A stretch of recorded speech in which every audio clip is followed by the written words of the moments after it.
సుమన్ టీవీలో మీ business promotions కోసం ఈ కింది నెంబర్ను సంప్రదించగలరు.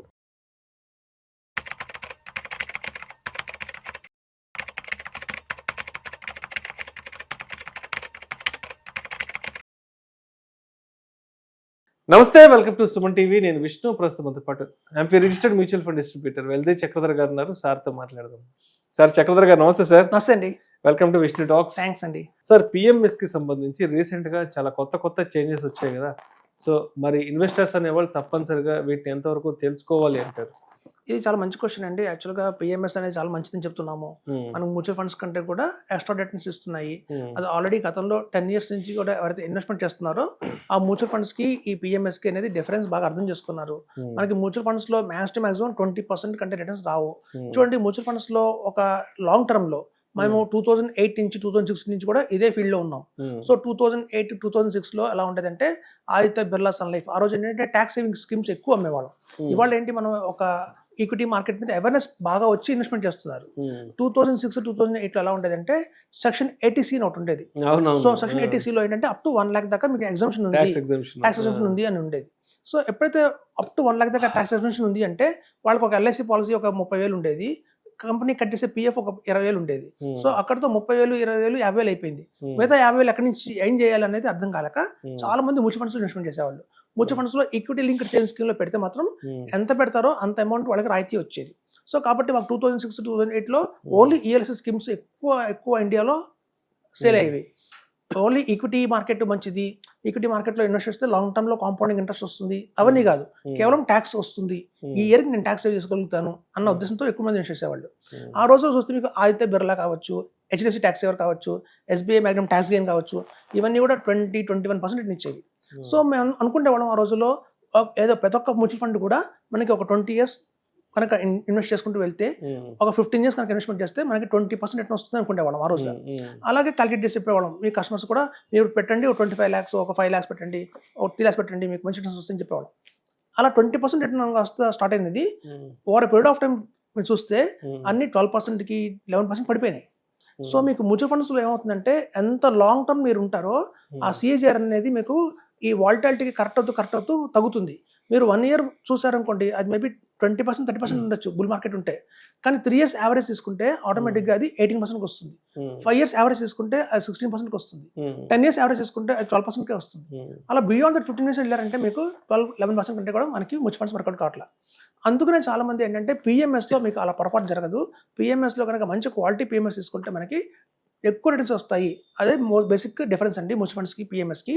సో అట్లా మా దగ్గర పిఎంఎస్లో ఇన్వెస్ట్ చేసే వాళ్ళందరికీ కూడా మేము 2019 దాకా కూడా మనకి 25 lakhs ఉండేది మినిమం టికెట్ సైజు. ఎప్పుడైతే 2019లో 50 lakhs చేస్తున్నారో మేము చాలా మంది చెప్పేవాళ్ళం, ఇప్పుడు కనుక మీరు మిస్ అయితే రేపు పొద్దున 50 lakhs ఇన్వెస్ట్మెంట్ చేయాల్సి వస్తుంది పిఎంఎస్లో. కాబట్టి అప్పుడు చూడండి, ఇంత వయా మీడియా లేదు 2019లో. మాకు తెలిసిన 10 మందికి చెప్పేవాళ్ళం అంతే. ఆ 10 మందిలో 25 lakhs పెట్టేవాళ్ళు ఒక 2-3 ఉండేవాళ్ళు. వాళ్ళు మాత్రం ఆ బెనిఫిట్ పొందారు.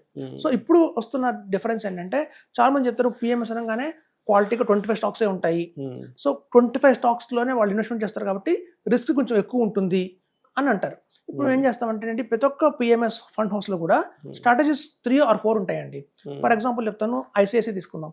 ఐసిఐసిఐ పిఎంఎస్ దగ్గర కాంట్రా అనే ఒక స్ట్రాటజీ ఉంటుంది, పైప్ అనే ఒక స్ట్రాటజీ ఉంటుంది. సో ఇప్పటిదాకా ఏం చేసామంటే తీసుకున్న 50 lakhs కూడా ఒకటే కాంట్రాలో పెట్టకుండా, ఒకటే స్ట్రాటజీ అయినా పైప్లో పెట్టకుండా డివైడ్ చేసేవాళ్ళం. 25 lakhs కాంట్రా స్ట్రాటజీ అని, 25 lakhs పైప్ అని. సో ఇప్పుడు కొత్తగా వస్తున్న మార్పులు ఏంటంటే వాళ్ళు అలా అలౌ చేయట్లా. మీరు తీసుకుంటే మొత్తం 50 lakhs కాంట్రాలోనే పెట్టండి, లేదా తీసుకుంటే మొత్తం పైప్లోనే ఇన్వెస్ట్మెంట్ చేయండి. ఇలా స్ప్లిట్ అనేది ఆప్షన్ ఏదైతే ఉందో అందుబాటులో ఇప్పటిదాకా దాన్ని తీసేస్తున్నారు. ఆల్రెడీ ఐసిఐసిఐ వాళ్ళు తీసేశారు. ఇప్పుడు కార్నియల్ వాడు కూడా చెప్తున్నారు, డిఫరెంట్ స్ట్రాటజీస్లో మేము అలో చేయము 50 lakhsని, మీరు ఏదో ఒక స్ట్రాటజీలోనే మొత్తం 50 పెట్టాలి అంటున్నారు. ఇలా పెట్టడం వల్ల ఏమవుతుందంటే మన 50 lakhs ఏదైతే కార్పస్ ఉందో కేవలం 25 stocks వెళ్తుంది. అలా రెండు స్ట్రాటజీస్ తీసుకోవడం వల్ల ఏమవుతుందంటే ఒక స్ట్రాటజీలో 25 stocks, ఇంకో స్ట్రాటజీలో 25 stocks వస్తాయి. కాబట్టి మనం 50 lakhsని 50 stocks మనం స్ప్రెడ్ చేసిన వాళ్ళు అవుతాం. తద్వారా రిటర్న్ పెరుగుతుంది, రిస్క్ కూడా తగ్గుతుంది అనమాట. సో ఇప్పుడున్న కొత్తగా వస్తున్న రూల్స్ ఏంటంటే ప్రతి ఒక్క పిఎంఎస్ ఫండ్ హౌస్ కూడా మేము అలా అలౌ చేయము అంటున్నారండి. ఇది అలౌ చేయకపోతే మాత్రం కొంచెం ప్రాబ్లమే పిఎంఎస్లో. మనకి రాబోయే రోజుల్లో అయితే కంపల్సరీగా ఒకటే స్టాక్ తీసుకోవాల్సి వస్తుంది, ఒకటే పోర్ట్ఫోలియో తీసుకోవాల్సి వస్తుంది, ఉన్న వాటిలో బెస్ట్ అయితే తీసి. ఇప్పుడైతే ఉన్న ఆప్షన్ ఏంటంటే మోతిలాల్ ఒస్వాల్ కావచ్చు, మిడ్ టు మెగాలో 25 lakhs పెట్టుకోవచ్చు, ఫౌండర్స్లో 25 lakhs పెట్టుకోవచ్చు. అంటే ఒక 50 lakhsనే మనం కావాలి అంటే అదే ఫండ్ హౌస్లో 2 or 3కి మనం స్ప్రెడ్ చేయొచ్చండి.